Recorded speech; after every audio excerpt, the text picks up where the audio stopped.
सर्वप्रथम सर्वांना श्री स्वामी समर्थ.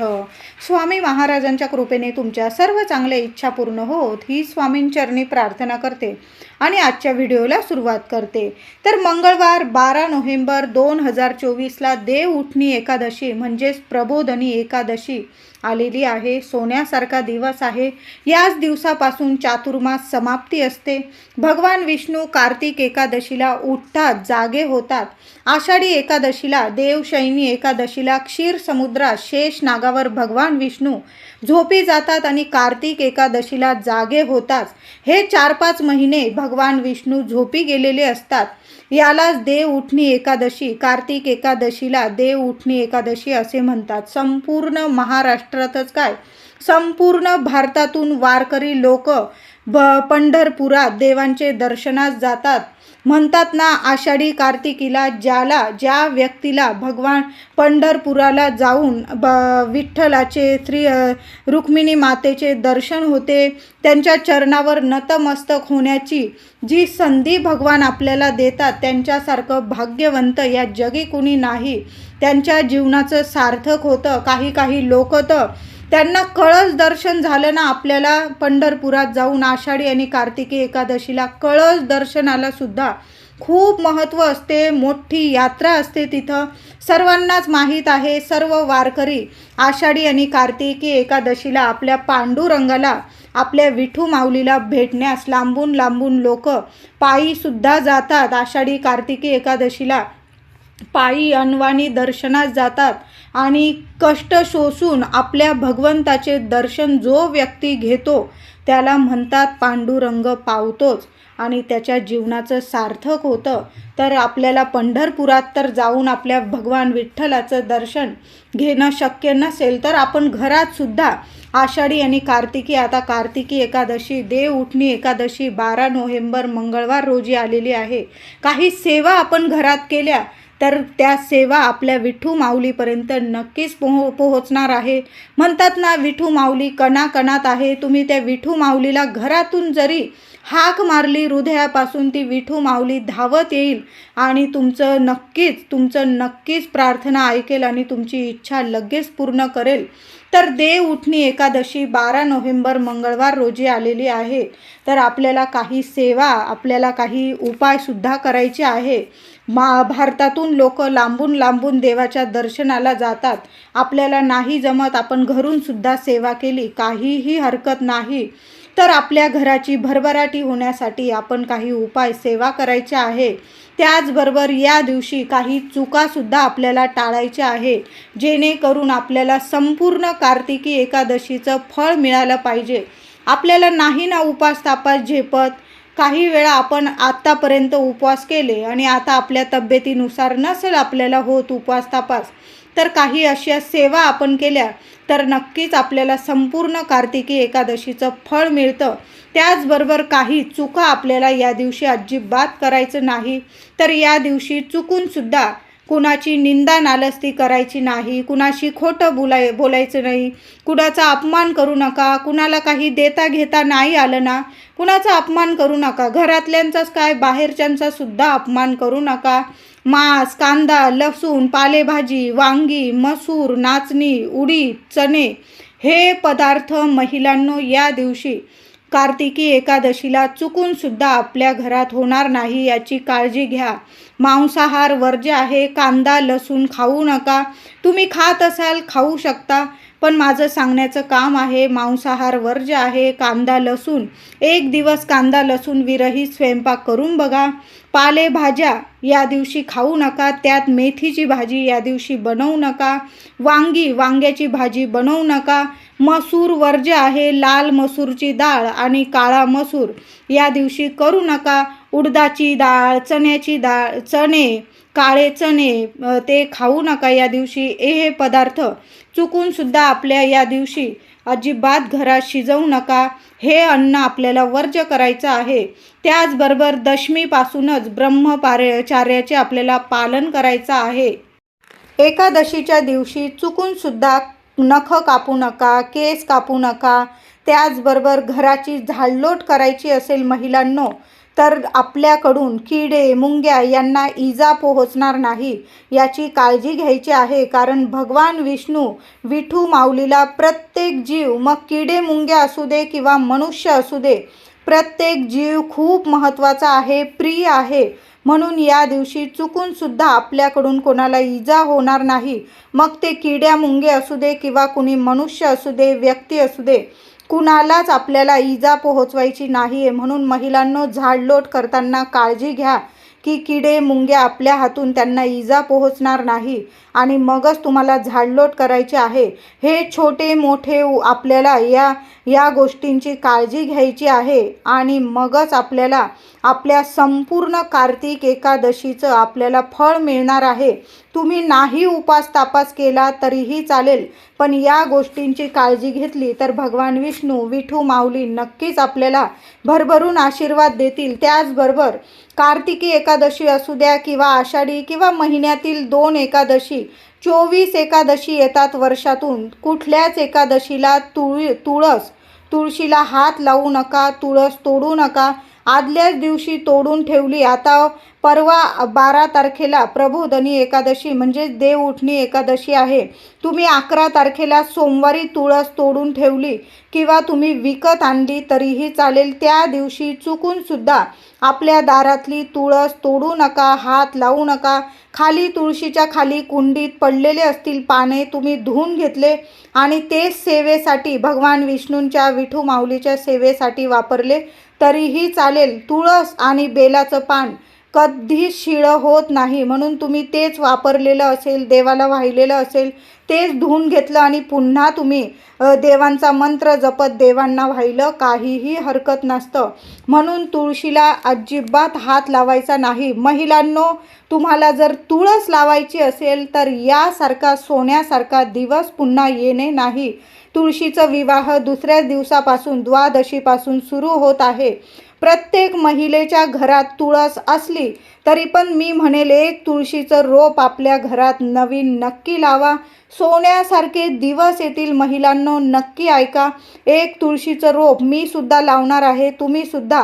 प्रबोधनी एकादशी आहे, देव उठणी एकादशी, दुसऱ्या दिवसापासून तुळशी विवाह प्रारंभ होत आहे. ज्यांचे लग्न कार्यात अडथळे येतात, घरात संतान प्राप्ती होत नाही, आर्थिक टंचाई आहे, खूप पैशांविषयी तुम्हाला आर्थिक टंचाई असेल तर त्या व्यक्तीने आपल्या घरात देव उठणी एकादशीला एक तुळशीचं रोप आपल्या हाताने जरूर लावायचं आहे. तुळस या दिवशी तोडू नका. महिलांनो, या दिवशी लवकर उठायचं आहे आणि तुळशीला पाणी घालण्याऐवजी आपल्याला दूध अर्पण करायचं आहे.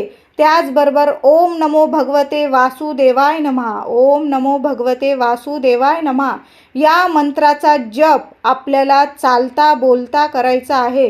काही नाही जमलं ना, आपल्याला उपवास तापास नाही जमलं चालेल, पण या मंत्राचा जप अवश्य करा. महिला असो, पुरुष असो, विद्यार्थी असो, या दिवशी देव उठणी एकादशीला 12 नोव्हेंबरला काय करायचं, सकाळी किंवा संध्याकाळी तुळशी समोर उभं राहायचं, हात जोडायचे आणि ओम नमो भगवते वासुदेवाय नमः या मंत्राचा जप तुम्हाला 21 किंवा 108 वेळा जरूर करायचा आहे. तुमची इच्छा ताबडतोब पूर्ण होईल.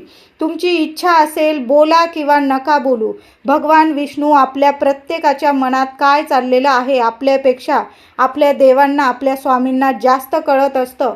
म्हणून तुळशी पुढं गुपचूप हात जोडून उभं राहा आणि या मंत्राचा जप अवश्य करा. ओम नारायणाय नमः, ओम नमो नारायणाय नमः. तुम्हाला जो मंत्र आवडतो ना भगवान विष्णूंचा, तो बोललात तरीही चालेल. ओम नमो भगवते वासुदेवाय नमः सुंदर मंत्र आहे, विष्णुप्रिय मंत्र आहे, माता लक्ष्मी प्रिय मंत्र आहे. हा मंत्र 21 वेळा 108 वेळा तुळशी समोर बोला. गपचूप बोला, कोणाला सांगू नका. या दिवशी तुळशीला पाणी घालू नका, दूध अर्पण करा. तुम्हाला पाणी घालायचं असेल तर बाळकृष्णाला किंवा आपल्या विठू माऊलीला, तुमच्याकडे विठू माऊलीची मूर्ती असेल, बाळकृष्णाची मूर्ती असेल, अभिषेक घातलेलं पाणी तुम्ही तुळशीला अर्पण करू शकता.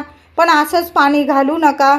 मग तुम्ही 2 चमचे गाईचं दूध अर्पण केलं तरीही चालेल. चिमूटभर हळद, महिलांनो, तुळशीला थोडीशी हळद अर्पण करा. या दिवशी सोन्यासारखे दिवस येतील.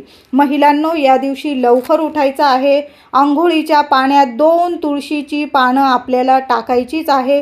प्रत्येकाने अंघोळीच्या पाण्यात चिमूटभर हळद आणि 2 तुळशीची पानं टाकून अंघोळ करा. कितीही संकटात असाल तर नक्कीच संकटमुक्त व्हाल, लगेच मुक्त व्हाल आणि सोन्यासारखं ऐश्वर्य तुमच्या जीवनात नक्कीच प्रदान करतील. श्री हरी विष्णू स्वतः माता लक्ष्मी तुम्हाला ऐश्वर्य प्रदान करेल. या दिवशी अंघोळीनंतर आपल्या घराच्या उंबरठ्याला हळदीचं लेपन करा. मुख्य दार पुसून घ्या. छान हळदीने एक स्वस्तिक काढा. हळदीने स्वस्तिक काढताना स्वस्तिक अवतीभोवती 2-2 रेषा ओढायला विसरू नका. आंब्याची पानं असतील 11 किंवा 21 नीट मोजून घ्या. प्रत्येक पानं स्वच्छ धुवून घ्या, पुसून घ्या. प्रत्येक पानावर हळदीचं बोट लावायचं आहे. विठू माऊलीचं नाव घ्या. प्रत्येक पानावर हळदीचं बोट लावा आणि त्याचं 11 पानांचं किंवा 21 पानांचं झेंडूची फुलं टाकून आपल्या दाराला छान तोरण अवश्य करा. महिलांनो, उपाय हा तुमच्या घरात भरभराट होईल. पैशा अडक्याला कधी कमी राहणार नाही. अखंड लक्ष्मी नारायणांची कृपा राहील तुमच्या घरादारावर. तुमच्या लेकरा बाळांची रात्रंदिवस प्रगती होईल. आंब्याच्या पानांचा हा उपाय जरूर करा. देव उठणी एकादशी आहे. आपले देव, झोपलेले देव आपले भगवान विष्णू देव उठणार आहे. या दिवशी आंब्याचं तोरण प्रत्येकाच्या घराला लावलंच गेलं पाहिजे. 11 किंवा 21 पानांचं तोरण आपल्या घराच्या मुख्य दाराला अवश्य लावा. हळदीचं प्रत्येक पानाला बोट लावायला विसरू नका. या दिवशी तुमच्या घरात भगवान विष्णूंची, बाळकृष्णाची, विठू माऊलीची, रुक्मिणी मातेची मूर्ती असेल, पंचामृताने किंवा गाईच्या कच्च्या दुधाने अभिषेक घाला. थोडीशी केशर असेल, केशर नसेल, दुधात किंवा पाण्यात थोडीशी चिमूटभर हळद टाका. त्या पाण्याने हळद कुंकू टाकून त्या पाण्याने अभिषेक घाला. नंतर स्वच्छ पाण्याने अभिषेक घाला. मूर्ती स्वच्छ पुसून देवघरात स्थापन करा. पिवळी फुलं, पिवळी मिठाई की 2 केळं आपल्या भगवान विष्णूंना, विठू माऊलीला नैवेद्यात जरूर दाखवा. आणि त्या नैवेद्यावर तो नैवेद्य केव्हा पूर्ण होईल, जेव्हा आपण विठू माऊली समोर त्या नैवेद्यावर 2 तुळशी पत्र ठेवू, तेव्हाच आपला नैवेद्य पूर्ण होणार आहे. या दिवशी भगवान विष्णूंना, विठू माऊलीला तुमच्याकडं जेवढी तुळशी पत्र असेल ना, विष्णू सहस्त्र नामावली पठण करत किंवा ऐकत, नाहीतर ओम नमो भगवते वासुदेवाय नमः मंत्र जपत जायचा आणि 1-1 तुळशी पत्र अर्पण करत जायचं. जेवढे असतील, 1 तुळशी पत्र असू दे किंवा 1001 तुळशी पत्र असू दे, तेवढी तुळशी पत्र आपल्या विठू माऊलीच्या चरणी, आपल्या श्री हरी विष्णूंच्या चरणी जरूर व्हा. 2 जरी तुळशी पत्र असतील तुमच्याकडं, विठू माऊलीच्या चरणी अवश्य व्हा. मनातली इच्छा बोलून घ्या आणि अर्पण करायचे आहे. खूप सुंदर अनुभव येईल. 24 तासाच्या आत तुमची प्रत्येक इच्छा नक्कीच पूर्ण होईल. तुळशी मातेची पण छान पूजा करा, विधिवत पूजा करा. दोन्ही वेळेला तुळशीजवळ तुपाचा दिवा लावा. हळदी, कुंकू, फुलं, अक्षता वाहून तुळशीची पूजा करा. भगवान विष्णूंची छान पूजा करा. केळीचा नैवेद्य जरूर दाखवायचा आहे. केळीच्या नैवेद्याला खूप महत्त्व आहे आणि नैवेद्य तेव्हाच पूर्ण होतो जेव्हा आपण त्यावर तुळशीपत्र अर्पण करतो. भगवान विष्णूंचा कोणताही नैवेद्य तुळशीशिवाय अपूर्ण आहे. चुकूनसुद्धा या दिवशी गणपती बाप्पाला किंवा इतर देवी देवतांना तुळस अर्पण करू नका. फक्त भगवान विष्णू, विठू माऊलीलाच तुळस अर्पण करायची आहे. या दिवशी तुम्ही मंदिरात गेला तिथंसुद्धा सेवा करा. व्यंकटेश स्तोत्र, श्री विष्णू सहस्त्र नामावली या दिवशी आपल्या घरात पठण नक्की करा. मंगळवारी कार्तिकी एकादशीला म्हणजे देवउठणी एकादशीला घरात किंवा मंदिरात विठू माऊलीची सेवा अवश्य करा. तुमची मुलं त्रास देत असतील, खूप रागीट असतील, त्यांना लगेच राग येतो, ऐकत नसतील, अभ्यासात म्हणजे जास्त प्रगती होत नसेल त्यांची, तर आईने काय करायचं, विठू माऊलीच्या चरणी आपल्याला तुळस अर्पण करायची आहे. मग तुमच्याकडं कितीही तुळस असू दे, 1 तुळशीचं पान असू दे किंवा अगदी 21 तुळशीची पानं, 101 तुळशीची पानं विठू माऊलीच्या चरणी अर्पण करायची आहे. आणि मंदिरात ही सेवा केली तर मंदिरातून घरी येताना त्यातील 2-3 पानं घरी घेऊन यायची आहे आणि मुलांना प्रसाद स्वरूप खायला द्यायची आहे. त्यातील एखादं पान तुम्ही खा, पती देवांना द्या. तुमची 1 मुलं असू दे, 2 मुलं असू दे, त्यातील 2-2 पानं तरी मुलांना चावून खायला अवश्य लावायची आहे. खूप सुंदर अनुभव येईल महिलांनो. मुलं ऐकत नाही तर विठू माऊली त्यांची नक्कीच प्रगती करेल. जोरदार प्रगती होईल मुलांची अभ्यासात, प्रत्येक क्षेत्रात. मूल लहान असो किंवा मोठं, प्रत्येक आईने विठू माऊलीच्या चरणी अर्पण केलेली तुळशीची 2 पानं तरी आपल्या लेकरा बाळांना खायला प्रसाद स्वरूप जरूर द्यायचे आहे. खूप छान अनुभव येईल. त्याचबरोबर ज्यांचे लग्न कार्य जुळत नाही त्यांनी काय करायचं आहे, मुलगा असू दे मुलगी असू दे. आता मुलं जर घरी नसेल, नोकरीनिमित्त बाहेरगावी परदेशात राहत असेल, आईवडिलांनी हा उपाय केला तरीही चालेल. घरात करा किंवा मंदिरात. थोडीशी तुळस घ्यायची, त्यावर चिमूटभर हळद टाकायची आणि विठू माऊलीच्या चरणी तुमची जी इच्छा असेल, मुलांबद्दल लग्न ठरू दे, लवकर लग्न ठरू दे अशी इच्छा बोलून योग्य ठिकाणी योग्य मुलाशी किंवा योग्य मुलीशी माझ्या लेकराचं लग्न ठरू दे आणि निर्विघ्नपणे लग्न होऊन जाऊ दे, सर्व कसं सोन्यासारखा त्यांचा संसार होऊ दे, असं बोलून विठू माऊलीच्या चरणी तुळस अर्पण करायची आहे हळद ठेवून. मग ती तुळस तिथंच राहू द्या. त्यातील 1 तुळशीचं पान तुम्हाला उचलून घ्यायचं आहे आणि ते तुळशीचं पान नीट सांभाळून ठेवा. मुलगा येऊ मुलगी येऊ, घरी आल्यानंतर त्यांना प्रसाद स्वरूप खायला द्यायचं आहे. आणि हा उपाय मुलगा किंवा मुलीने स्वतः जरी केला तरीही चालेल. त्याचबरोबर आपल्याला गाईला सुद्धा 1 घास खाऊ घालायचा आहे. तर काय करायचं, थोडीशी मूठभर चण्याची डाळ भिजवून द्यायची आहे. 1-2 तास भिजवली तुम्ही तरीही चालेल, थोडीशीच घ्या. आणि ती भिजलेली चणा डाळ पाण्यातून काढून घ्यायची. त्यावर थोडासा गुळाचा खडा ठेवायचा आणि स्वतःच्या हाताने आपल्याला गाईला खाऊ घालायचं आहे. नाहीच जमलं, एखादी ताजी चपाती घ्या, तूप लावा, साजूक तूप, गाईचं तूप लावा, त्यावर गुळाचा खडा ठेवायचा आहे आणि तो नैवेद्य आपल्याला गाईला स्वतःच्या हाताने खाऊ घालायचा आहे. खूप छान तुमची मुलांची प्रगती होईल. तुमच्या मुलाबाळांच्या लग्नात काही अडथळे असतील, ग्रहदोष असेल, कुंडलीत दोष असतील, विवाहच जुळत नसेल, हा उपाय आईवडिलांनी करा, मुलामुलींनी करा, नक्की करा. बघा, अनुभव आल्याशिवाय राहणार नाही. तुळशीचं लग्न पार पडताच तुमच्या मुलांचं सुद्धा लग्न ठरून येईल. असा चमत्कारिक उपाय आहे. गाईला नक्की खाऊ घाला. जिथं विठू माऊलीचे पाय तिथं म्हणतात ना, गोमाता गोमाता, जिथं तिथं विठ्ठलाचे पाय असतात. म्हणून नक्की गोमातेला हा नैवेद्य खाऊ घालायचा आहे. मुलाबाळांना सुद्धा तुळशीचं 1 पान तरी आपल्याला खाऊ घालायचं आहे. चमत्कारिक बदल आपल्या आयुष्यात नक्कीच जाणवतील. त्याचबरोबर घरात किंवा मंदिरात तुम्ही विठू माऊलीला तुळस आपण अर्पण करणारच आहोत. जेवढे तुळशीची पानं असतील ना, त्यातील 1-2 तुळशीची पानं, वाहिलेले पानामधून 2 तुळशीची पानं घरी घेऊन या आणि आपल्या तिजोरीत किंवा तुम्ही जिथं पैसा ठेवतात, धन ठेवतात, तिथं ती 2 तुळशीची पानं नीट ठेवून द्यायची आहे. आपली आषाढी एकादशी येऊस्तोवर ती पानं हलवू नका. बघा, धन धान्य पैसा कशाला कमी पडणार नाही. 2 तुळशीची पानं विठू माऊलीच्या चरणी अर्पण केल्यानंतर तिथून उचलून घ्या आणि आपल्या तिजोरीत ठेवा. दिवसेंदिवस तुमच्या घरात धन धान्य सोनं नाणं बरकत राहील, लक्ष्मी टिकून राहील.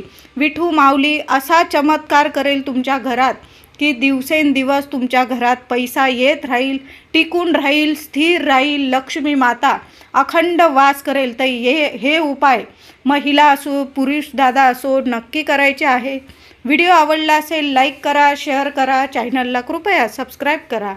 धन्यवाद.